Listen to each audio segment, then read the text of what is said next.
우리나라는 고액 기부의 질을 꺾는 세법 개정으로 논란을 빚고 있다. 과거에는 연말정산 환급 기준이 소득공제에서 세액공제로 바뀌면서 기부금 3천만 원까지는 15% 초과분에 대해선 25% 세율을 일괄 적용하는 사례도 있었다. 고액 자산가가 기부를 많이 할수록 세금을 더 많이 내야 하는 구조가 돼버린 것이다. 연말정산을 겪은 고액 기부자들의 체감도는 어떨까? 사회복지공동모금회의 1억 원 이상 고액 기부자 모임인 아너소사이어티의 예비회원이자 푸르재단의 1억 원 이상 기부자 클럽 미라클스 예비회원인 정현민 용인 시청년봉사회 회장, 현가온미래 대표에게 고액 기부와 세금의 상관관계를 물었다. 대시 실제로 고액 기부자들에게 어떤 영향을 미치고 있나? 일단 나부터 연말정산 폭탄으로 세금을 1,000만 원 정도 더 내야 한다. 웃음. 소득공제로 돌아간 게 아니라 세액공제는 그대로 놔둔 채 3천만 원 이상 기부할 경우 공제율 25% 구간 하나만 되고 있다. 기부에 대한 정부의 인식이 너무 안 돼 있구나 싶었다. 연소득 6천만 원 이상 기부자들부터 세금 감면 폭이 확연히 줄긴 했다.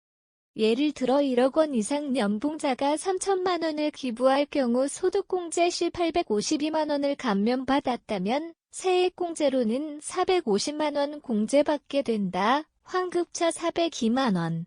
반면 3억 원 이상 고액 연봉자가 3천만 원을 기부하면 감면액이 소득공제 시 1,140만 원에서 세액공제 시 450만 원으로 환급차가 690만 원이다. 소득이 높아질수록 기부금 공제로 돌려받을 수 있는 세금은 더 줄어드는 구조다. 법정 기부금은 소득과 상관없이 기부금 전액 100%을 세액 공제받지만 지정 기부금은 소득 금액의 30%까지만 기부금을 인정하기 때문에 차이가 생긴다. 이번에 내가 지정 기부금으로 지자체에 총 1억 2천만 원가량 기부했는데 결국 30%까지만 공제를 받지 못하는 상황이다. 고액 기부자에게 세금이란 어떤 의미인가? 일부에선 기부자에게 세금 혜택이 왜 중요하냐는 시각도 있는데 5만 원어치 물건을 샀는데 6만 원부터 서비스 상품을 준다고 치자. 그럼 꼭 필요하지 않더라도 1만 원짜리 제품을 더 사지 않겠는가? 마찬가지로 고액 기부자에게 세금 혜택이란 일종의 유인책이다. 고액 기부자가 환급받은 돈은 그의 주머니로 들어가지 않는다. 오히려 더 많은 돈을 다시 기부할 수 있게 하는 요인이 된다. 기부에 눈뜬 사람들이 연말정산 보너스를 어디에 쓰겠는가? 실제로 지금까지 나를 비롯한 고액 기부자 대다수가 연말정산으로 돌려받는 금액을 기쁜 마음으로 오히려 돈을 더 보태서 다시 기부해왔다.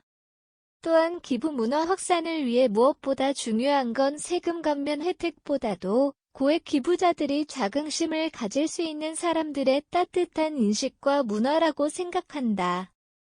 선진국들은 기부금을 내면 세금을 대폭 깎아주는 제도를 운영해 기부를 장려하고 있다. 미국의 기부금 소득 공제율은 50%, 프랑스는 66%, 일본은 40%에 달한다. 우리나라도 기부 문화를 확산하려면 세제 관련 제도를 어떻게 바꿔야 할까? 물론 우리나라도 영국의 기프트에이드 모델을 가져와 2016년부터 기부금 세액공제액을 다시 비영리 법인에 기부할 수 있는 기부장려금 제도를 도입한다고 들었다. 좋은 취지이지만 지금의 세액공제 방식으로는 한계가 있다. 적어도 기존의 소득공제액만큼 돌려받을 수 있어야 사람들이 다시 기부할 수 있는 금액도 늘어날 것이다. 소득이 많은 사람이 더 많이 세금을 내야 한다는 세액공제 취지에 대해선 100번 공감한다. 하지만 기부금을 세액공제 항목에 넣어서 기부 문화를 위축시키는 것은 반대다. 정부가 세수 확대를 위해 세액공제 방식으로 바꿨지만 오히려 더 많은 기부금이 비영리단체로 흘러들어가야 정부가 미처 돌보지 못하는 사각지대를 민간이 메울 수 있기 때문이다.